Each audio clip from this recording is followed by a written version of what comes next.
Kitalo nnyo, kitalo ddala. Bishop Ssekadde Balagadde Samuel avudde mu bulamu bw'ensi eno. Kaakati nno ebigambo byeyasembyeyo okubanga ayogera mu bantu biwuniikiriza. Tukuleetedde ebipya gy'osinzidde njagala okukubuuzaako kola ekintu kimu subscribing sharing agenda ku mitimbagano gyaffe gyonna www.kampalamediayogi.com Facebook, Instagram, TikTok n'emitimbagano gyonna tweyongere okubanga tukuweereza mwana wa maama mwana wa taata. Olunaku werukeeredde wakati mu kiro bassebo ne bannyabo eggwanga lya Uganda likeeredde mu kiyongobero eky'amaanyi olwa musajja wa Katonda. Era ng'ono yaliko omulabirizi w'ennamirembe owookuna Bishop Ssekadde Balagadde bambi waavudde mu bulamu bw'ensi eno. Musajja wa Katonda ono ng'aweereza ky'osobola okuyita ekkanisa ya Uganda oba obuweereza bwa Mukama Katonda bw'asobodde okuba ng'amalamu emyaka egisoba mu 5 bambi yalese encukwe ey'amaanyi. Wabula twagadde tukunokolereyo oba oliawo ebyenkizo bye weetaaga okuba ng'omanya ggwe omulungi ampuliriza naawe ndaba. Era nga olunaku Bishop Balagadde Ssekadde lwe yasembye okwogera mu bantu, ebigambo bye byabadde biwuniikiriza mu ngeri ey'enjawulo. Gwe ampuliriza naawe agenda mu maaso okubanga ongoberera.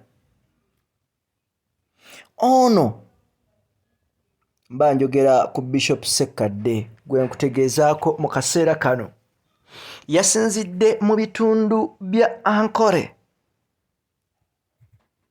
Akati we njogera mu bitundu bya Ankole, ku kitundu ekimanyikiddwa nga Rushere mu Nyabushozi, we yabadde mu kuziika Mrs. Nora Karakire,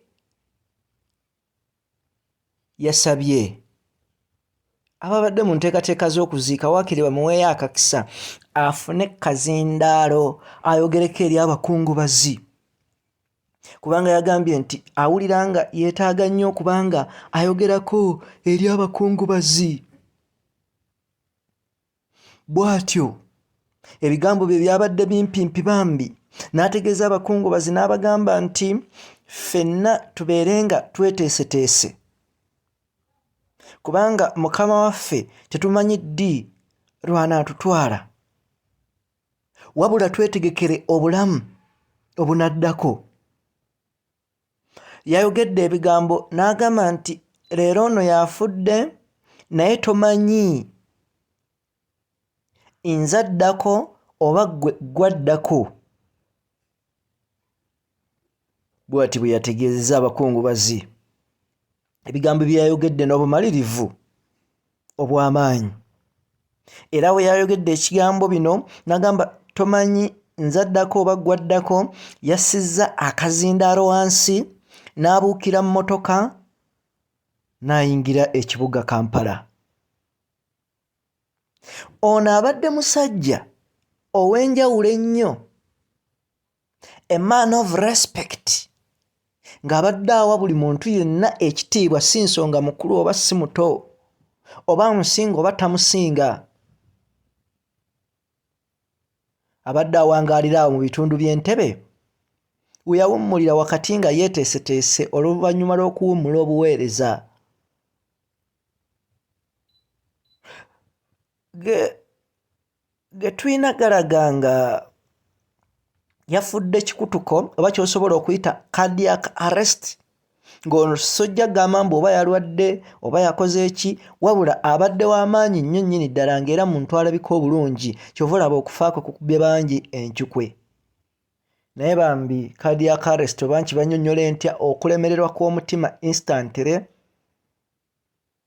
mu ddwaliro Ekisubi we yaddusiddwa, bambi Omukama n'amuyita. Kitalo nnyo, kitalo ddala. Amawulire si malungi. Definitely tugenda kuba nga tukutuusaako enteekateeka zonna nga bwe zinaaba. Subscribing, sharing, commenting agenda ku mitimbagano gyaffe gyonna tulabike nga tweyongera okuba nga tukuweereza. Yenze Ssemaganda Moses Hope ku lwa Kampala. Media TV yonna gy'osinzidde. Kitalo nnyo, kitalo ddala.